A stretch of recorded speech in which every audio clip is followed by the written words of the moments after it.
Rich land infra developers వారి కాస్మోపోలిస్ 140 ఎకరాల్లో mega layout August 11 గొప్ప ప్రారంభం. టార్గెట్లు ఉండవండి. అవసరాన్ని బట్టి ఎవరైతే అర్జీ పెట్టుకుంటారో వాళ్ళ అర్హత ఉంటే ప్రతి ఒక్కరికి మేము రేషన్ కార్డు ఇస్తాం. చెప్పండమ్మా.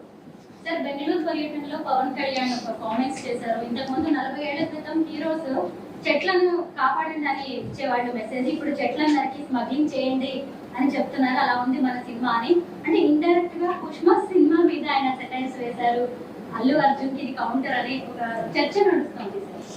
పవన్ కళ్యాణ్ గారు ఎప్పుడు కూడా అట్లా వ్యక్తిగతంగా ఎవరి గురించి మాట్లాడరమ్మా. సమాజంలో ఉన్న ప్రధానమైన సమస్య ఈ రోజున మనం మొక్కలు నాటితే, ఎఫారెస్టేషన్ పెంచితే ప్రతి ఒక్కరికి ఒక భవిష్యత్తు ఉంటుంది, మన ఎన్వైరన్మెంట్ని మనం పొల్యూట్ చేసుకుంటే నష్టపోతాం అనే ఆలోచన నిరంతరం ఆయనలో ఎప్పుడు తిరుగుతూనే ఉంటుంది. అందుకని ఆయన కోరింది కూడా ఫారెస్ట్ ఎన్వైరన్మెంట్ పోర్ట్ఫోలియో కావాలని తీసుకున్నారు ఆయన. సో వ్యక్తిగతంగా మాత్రం నాకు తెలిసినంతవరకు ఆయన ఎవరిపైన ఉద్దేశించి అన్నారు. నేను వినలేదు, ఎందుకంటే నేను ఢిల్లీలో పార్లమెంట్లో ఉన్న ఉదయం నుంచి. బట్ నాకు పవన్ కళ్యాణ్ గారి గురించి తెలుసు కాబట్టి that's the best answer that I can give.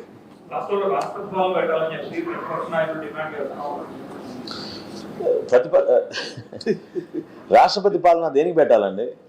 ప్రతి నెల మేము అద్భుతంగా మొదటి రోజే 4,000 కోట్ల రూపాయలు పెన్షన్లు ఇంటింటికి తీసుకెళ్ళి అందించినందుక, లేదా నిలిచిపోయిన ప్రాజెక్టులు పోలవరం కానివ్వండి, అమరావతి కానివ్వండి, వీటిని మళ్ళీ ట్రాక్ మీద తీసుకొచ్చి అందరం సమిష్టిగా కృషి చేసి అద్భుతంగా రాష్ట్రాన్ని ముందు తీసుకెళ్ళాలని తపనతో పనిచేస్తున్నాం కాబట్టి మా పైన రాష్ట్రపతి పాలన పెట్టాలని డిమాండ్ చేస్తున్నారు ఆయన.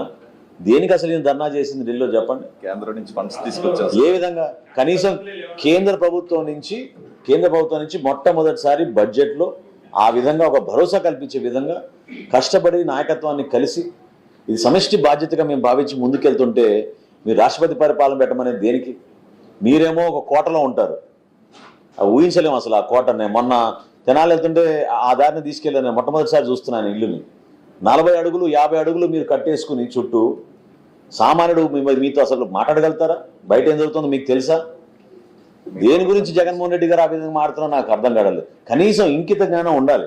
ఈరోజు కొత్త ప్రభుత్వం వచ్చింది, ప్రజలు ఎంతో ఒక నమ్మకంతో మా పైన, ఆ నాయకత్వాన్ని పైన ఉన్న నమ్మకాన్ని వాళ్ళు గౌరవించి ఓట్లేసి గెలిపించారు. మాకు బాధ్యత ఉంది ఖచ్చితంగా. నేను ఇందాక అన్నట్టు కనీసం రైతులు కూడా మీరు ఆదుకోలేకపోయారు, మోసం చేసి వెళ్ళిపోయారు. రైతులకి ధాన్యం వాళ్ళ దగ్గర కొనేసి మీరు 1674 కోట్ల రూపాయలు బకాయిలు వదిలేసి వెళ్ళిపోయారు. మీరేం మాట్లాడతారు రాష్ట్రం గురించి, పరిపాలన గురించి? అధికార యంత్రాంగాన్ని నిర్వీర్యం చేసేసి మీకు నచ్చిన కొంతమంది ఆఫీసర్లను ఇతర రాష్ట్రాలను తెచ్చుకుని మోసం చేశారు తప్ప పరిపాలన చేయలేదు మీరు. సో ప్రతిపక్ష నాయకుడు నేను కోరేది ఏంటంటే, మీరు ప్రజల సమస్యలపైన మాట్లాడండి. మీరు దయచేసి కేవలం మీ సెక్యూరిటీ కోసమో, లేకపోతే రాష్ట్రంలో ప్రెసిడెన్షియల్ రూల్ పెట్టాలనో దీనికే మీరు సమయం వృధా చేయడం కాదు.